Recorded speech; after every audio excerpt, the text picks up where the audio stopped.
Hey guys, Scott here, and today we're going to talk about the developer update in which they go over the new Mori system, Basekit Unbreakable, and a bunch of other things. This was the exciting new feature they were talking about. I don't know why they worded it like that. It's not, I mean, I guess it is new, but they told us about this already. Like, this wasn't like, oh, they're coming out with some crazy new surprise. Like, they already talked about this. So I think I was a little disappointed to see that it was just something they already discussed. But let's go over it nonetheless, because there are a couple of pretty sweeping changes to be happening.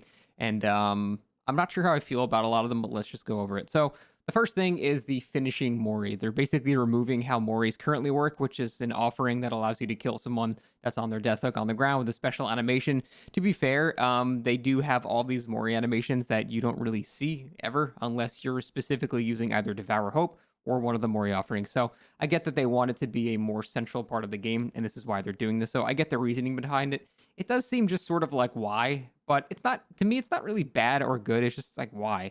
But let's go over what it actually means. So, when every survivor is dead, dying, or escaped, that means they're on the hook, they're slugged on the ground, or they're out of the match entirely. And there's one guy that's not that person.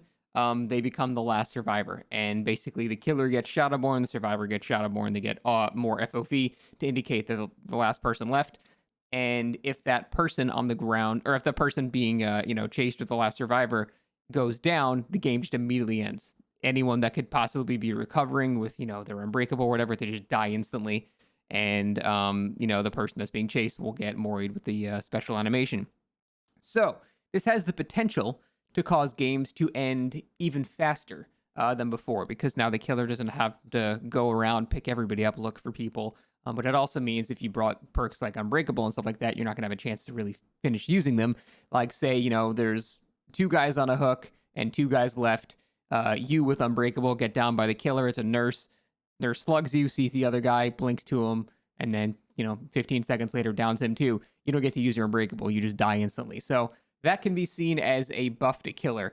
And it's going to result in more kills when they would not be getting kills. Like, for example, for the last person, I probably would just want to give them hatch or something like that. You're not going to have the immediate freedom to do that now. Now, if it's the last person and everyone else dies and no one's slugged and stuff like that, then you can just simply keep them alive and give them a hatch. But it definitely seems to be incentivizing you to go into a very, well, I mean, you're a killer. I understand mechanically why they want this to be the case. But again, a lot of it just seems like why of all the features they could add, why this? But to me, it's not really bad or good. It's just, I guess we'll have to see it. But it is going to make games end a bit faster. But you could look at that positively because if you are in a scenario where there's a super sweaty nurse that's slugging someone for 3 minutes or something like that, you're in the scenario where you kind of want to die faster. It's like sometimes you actually want to get the hell out of the match faster. And if that is the case for like a super sweaty player that's playing like that, it might not be the worst thing ever for the survivors to be able to just die instantly because then they don't have to worry about being in that match anymore. So it seems like the whole point of this entire patch is to really de-incentivize slugging, which, to be fair, is a very boring part of the game. Being slugged is one of the most boring parts of the game. It's pretty much just as bad as being camped. You just don't do anything. You just sit on the ground and just wait for someone to come save you. It's very, very, very boring. So I understand why they're trying to address that. And this is their method of doing that. Now, because of this new system, they are changing things quite a bit. So now Unbreakable is basically going to be Basekit. I say Unbreakable Basekit. Unbreakable, you get up in like 20 something seconds. Now you're going to be able to pick yourself up off the ground after 45 seconds, which at first glance, it seems like giving every survivor the ability to instantly, well, not instantly, but to be able to self pick up seems pretty damn powerful. And frankly, it is. That is a very, very strong thing. It's going to make killers. Hi, Emma. It's going to make killers like Oni and stuff like that have a bit more trouble closing out matches and things like that. However, you have to really take a step back and think 45 seconds is a really long time. Typically when I'm slugging people, if I have to resort to that, it's not for more than 45 seconds. I can't think of too many scenarios where this is going to affect me at all. The only people I can think where this will actually affect you is if you play twins, at which point, I mean, fuck you. But if you're playing a killer that relies solely on slugging or Oni, another example, I'm just trying to think here what's gonna really be affected by that. Yeah, I think for the most part this is not really gonna do much except make it so if you're not being slugged for 4 minutes on the ground until you bleed out, which I agree with the incentivizing, because that shit's just awful when killers decide to do that, whether they're being toxic or whether they think they need to do that to win. It's just one of the worst experiences as Survivor. So I understand why they're trying to address that. I do think 45 seconds is so long to where it's not going to matter much. I could see maybe like 1 out of every 10, 15 matches, I do have a scenario where I have to slug someone for that long and they are able to recover, and that's going to be a net buff to Survivor. But then killers also have a net buff too, where they can deny all these perks if they do get everyone down at the same time.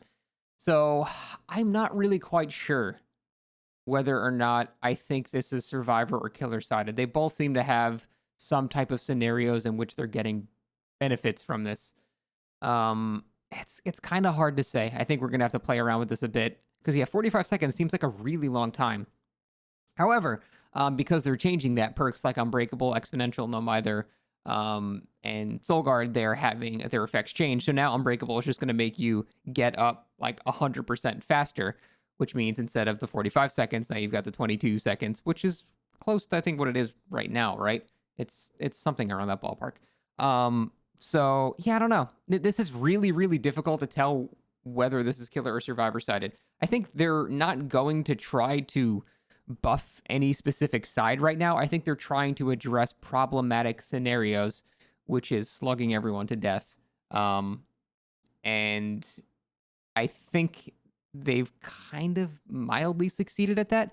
I don't know. It's really hard to say. Well, we'll see when we actually play it on the PTB, but that's sort of where they're going with this. Also, interesting note for Devour Hope, they changed that as well. Devour Hope now, when you have 5 tokens, you instantly sacrifice people when you put them on the hook rather than mooring them on the ground.